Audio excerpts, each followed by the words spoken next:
હાલો friends, good morning, જય શ્રી કૃષ્ણ, જય માતાજી. તો સ્વાગત છે આજના મારા નવા વિડીયોમાં. આજે અમે પાછા ઘઉં વાટવા વાળી આવી ગયા સવી. વાગી ગયા છે 7:30 જેવું વાગી ગયું છે ને જો અહીંયા વિના પપ્પા દાંતેડા લઈને આવેલા જાય છે. એમાં અમારે બાએ ઘઉં વાટવાનું ચાલુ કરી દીધું છે. મારે પણ ઘઉં વાટવાનું ચાલુ કરવાનું છે. તો હું હવે ફટાફટ ઘઉં વાટવાનું ચાલુ કરી દઉં. બાએ જો અહીંયા ઘઉં વાઢવાનું ચાલુ કરી દીધું છે. અહીંયા મારો કેરો છે. આ મારે કેરો લેવાનો છે. મારો થોડો કેરો વાહે રહી ગયો છે. તો હવે હું ફટોફટ મારો કેરો વાઢવાનું ચાલુ કરી દઉં. દાંતેડું લઈ લઉં અને ઘઉં વાઢવાનું હવે હું ચાલુ કરી દઉં. પછી તો ફૂગણી આપણે સવારના જો આટલા ઘઉં વાઢ્યા છે વીરના પપ્પાએ ને બાપુજીએ.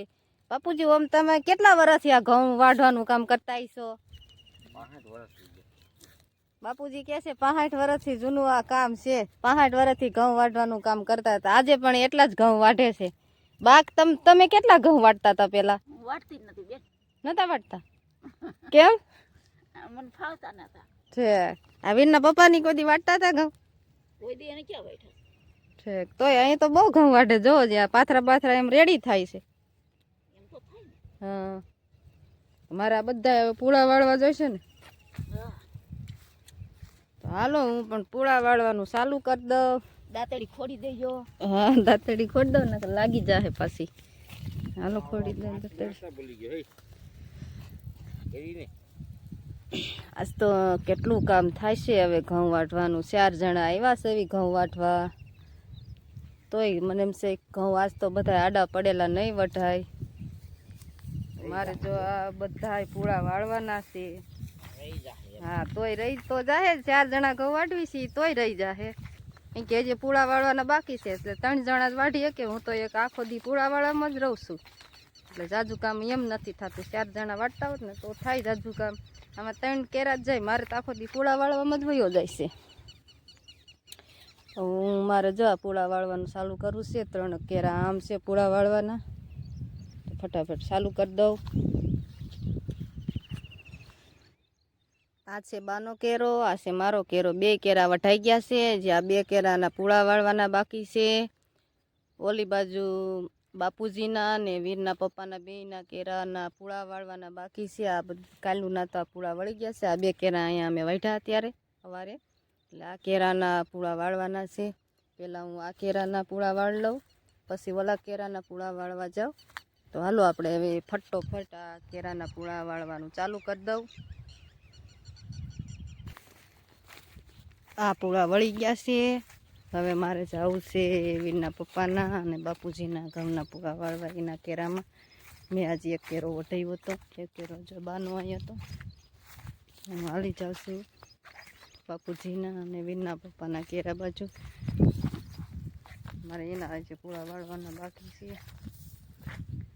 હું ફટોફટ ત્યાં જઈને એના બધા પૂળા વાળી નાખું. નકર તો ઠકાય એટલું જાય છે.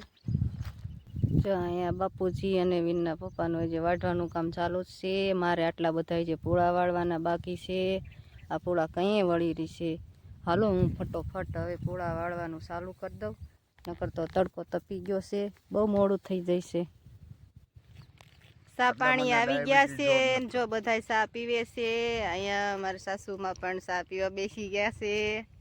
જો જામફળી ખાય છે. અમારા ઘરની જામફળી છે.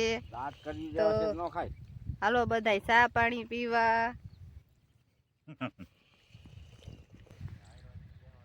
ચા પાણી પીવાઈ ગયા છે ને હવે અમે જો હું તો અહીંયા પૂળા વાળું છું અને આમ બાપુજી ને બા ને વીરના પપ્પા ઘઉં વાટવા લાગી ગયા છે. મારે પૂળા વાળવાના છે. હાલો હું પૂળા વાળવાનું ચાલુ કરી દઉં. બપોર સડી ગયા છે. આટલા બધા ઘઉં બપોર સુધીમાં વઢાઈ ગયા છે ને આટલા પૂળા વળાઈ ગયા છે. હજી તો કેટલા બધા વાટવાના બાકી છે. આજ સાંજ સુધીમાં કેટલું ઘઉંનું કામ થાય છે સાંજે ખબર પડશે. અહીંયા જો બધા કુંડિયા હાથ ધોવા લાગી ગયા છે ને હવે જમવા જવાનું છે બપોરે. હાલો હું હાથ ધોઈને પછી બધા જમવા ગયા જાય. કરવા બેસી ગયા છે. આજે જમવામાં છે રીંગણા બટેટાનું શાક, અહીંયા છે આ ચોખાના પાપડ ને વેફર, સાઈઝ છે, ગળ છે, લીલી ડુંગળી છે. બધા જમવા બેસી ગયા છે.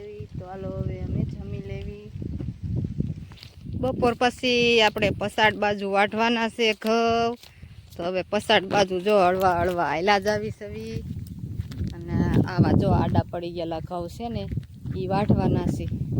અહીં અમે તેથી થોડાક વાઢ્યા હતા. આજે હવે આડા 2 કેરા છે, 5-6 ઓલા કેરા છે. બધા અત્યારે બપોર પછી વાઢવાનું ચાલુ કરવું છે. પડેલા ઘઉં વાઢવા વહી આવ્યા છે. અહીંયા બાપુજીએ વાઢવાનું ચાલુ કરી દીધું છે ઘઉં. અહીંયા બા પણ વાઢવા લાગ્યા છે. અહીંયા વીરના પપ્પા પણ ઘઉં વાઢવા લાગ્યા છે. તો હાલો હું વતન હવે ઘઉં વાઢવા લાગી જાઉં.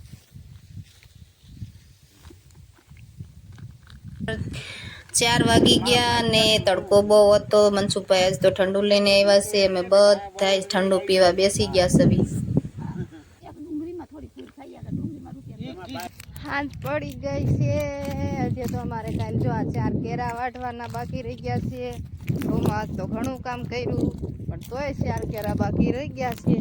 તો અમારે હવે થોડુંક બકાલું ઉતારવાનું છે. તો અહીંયા જો અમારે બા આયલા જાય છે.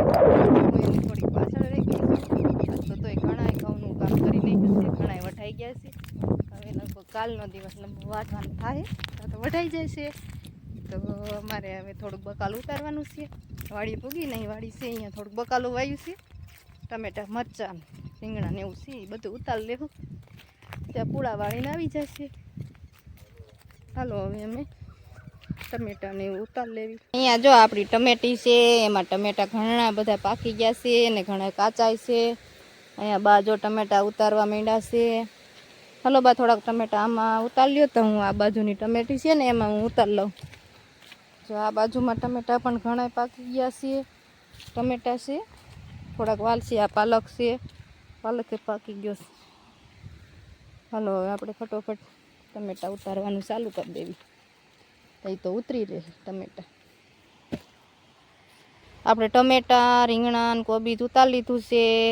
તો હવે હાંજની વેળા પણ થઈ ગઈ છે અને અમારે ઘરે જવાનું પણ થોડુંક મોડું હોત થઈ ગયું છે. તો હાલો હવે અમે ઘરે જવા માટે નીકળશું. તો આજનો અમારો વિડીયો સારો લાગ્યો હોય તો વિડીયોને લાઈક કરજો. ચેનલમાં નવા હોય તો ચેનલને સબસ્ક્રાઈબ કરજો. ફરીથી મળશે એક નવા વિડીયો સાથે. ત્યાં સુધી બધાને જય શ્રી કૃષ્ણ.